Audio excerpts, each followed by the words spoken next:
See, the exciting thing about this was that my previous work with the diagrams was just showing part two, the thinking part of it. And I was leaving out part one, which was really not good at all, because now you're not seeing the step to freedom. So it was a very, that's the way we were proceeding with these diagrams, but they were just showing half the story. So with this new discovery, there's a way to show the whole story, which makes this very exciting.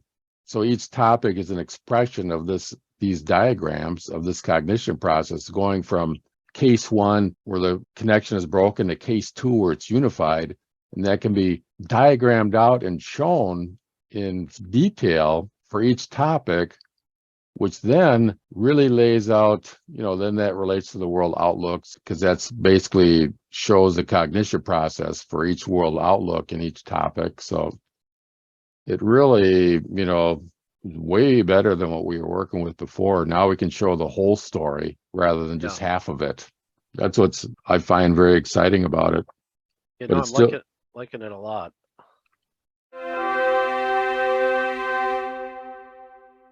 How you doing, Tom? I was really excited about last night's meeting, actually. I'm glad you're excited, because you should be excited. Yeah, it was a bit of a breakthrough, actually, because there were things that were missing and I didn't know what they were.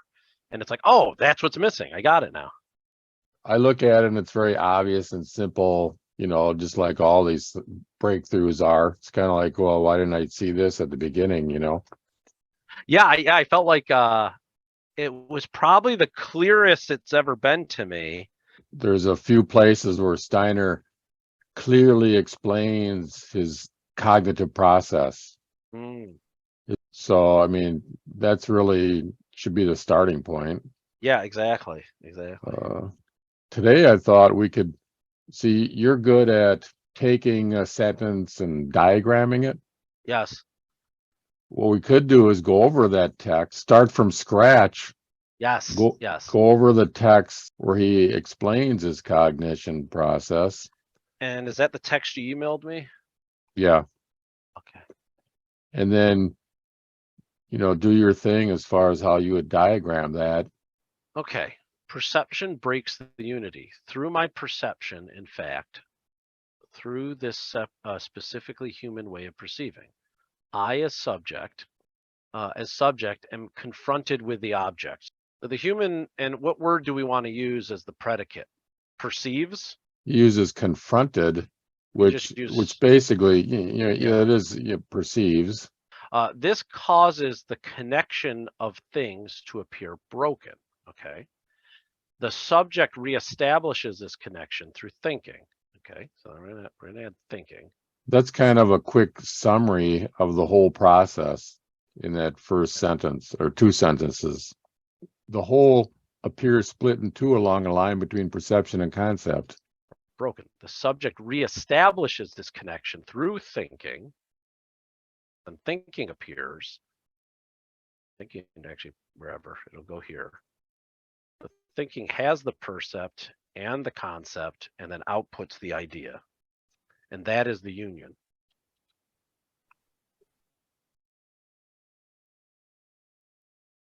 We're concerned with what's happening with the human being.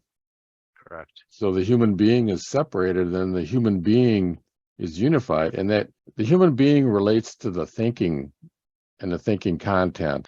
Reestablishes unity, monism, the form in which the word continuum appears. World continuum. World continuum appears to be torn apart into subject and object, is determined through the organization of the perceiving being. An object is not something absolute. It is only relative to the nature of the particular subject that perceives it. Wait, let me read that again. An object is not something absolute. It is only relative to the nature of the particular subject that perceives it. Maybe we should create another diagram out of this, and then see if we can merge the two diagrams. The bridging of the gap can therefore take place only in a very specific way that is characteristic of the particular human subject. Correct? As soon as the self, which is separate from the world and an act of perceiving, initiates itself back into the world continuum. Integrates Integrates is itself back into the world continuum through thinking, investigation. Then all further questioning ceases. All further questioning ceases, since it was only a consequence of the separation. well, that's at the broken connection point. That's Yeah, where that's up here. questioning happens. I mean, the broken connection, you can say, is questioning, because you're not satisfied with what you're perceiving. So there's questioning that happens. And then in part 2, that questioning is satisfied. You answer your question. So now the connection is, when you answer your question, the connection then is no longer broken between you and the thing. We have 2 descriptions of the subject. One is the organization of that subject, and the other is the thinking subject. So the perception is determined by the organization of the subject, and then the reunion happens through the thinking of the subject. So the subject is influencing through 2 different ways. One is through the organization, and one is through thinking. In the upper diagram under human subject, that would relate to it's pointing to the perception. That perception is being formed through the subject's organization, not conscious thinking. Correct. Yeah, and now the perception process happened, and now consciously the first thing we see is a perceived object, which now is relative to the organization of the subject. So he's looking at something that was created through his organization, through the perception process. Correct. So this is what comes into our awareness. I like that aspect of yours where you've got the human subject, perception of the object, and then in diagram 2, you've got human subject thinking through the perceived object. See, I think we have the basic outline here. And now the way to take it further is we need more clarification on these points here. Correct. And the interesting thing is that what I did was I took this and put it, because I believe that each topic goes through this process in the philosophy of freedom. That I believe that you can see this, you should be able to see this process in each topic. So Correct. I went to a topic, like last time we've talked a lot about the exceptional state versus the everyday state at 3.1. So the everyday state would be depicted in the part 1 of the cognition process, and the exceptional state will be depicted in part 2 of the diagram. So you have kind of like the before and the after, and each topic does that. Each topic has kind of a before state and an after state, which is the step to freedom, where you advance from the one state to the next state by thinking. Now, what was interesting about that, from just a preliminary look at it, was that I found that we have concept, percept, and idea. So I was able to identify the domain of the concept in a topic, and the domain of the percept, and I thought, well, where's the idea? And what I discovered was that the idea here we have in part 1 and part 2, we have the idea, the relationship to the subject is that the connection appears broken. And in part 2, the connection is restored, the unity is restored. So what I found in the text was I wasn't able to locate ideas, but what I found was a description of the connection appears broken, and then a characteristics of the unity restored. Yes. See, so what was in the text was the characteristics of these Ideas. points. Yeah. So that was very interesting because I was looking for an idea, Yeah. and I couldn't find one. But what I found was the characteristics that were referring to the idea, how you experience that idea, which then made it work. Yeah. Because that's the whole point. As you go through a topic, he goes through the cognition process in each topic. But so then the first part, the connection's broken, and you're not satisfied with that. It takes you out to a certain state of this brokenness, and then in the second part, he shows you how to attain the unity in that situation. So it was very fascinating. But this is all real preliminary.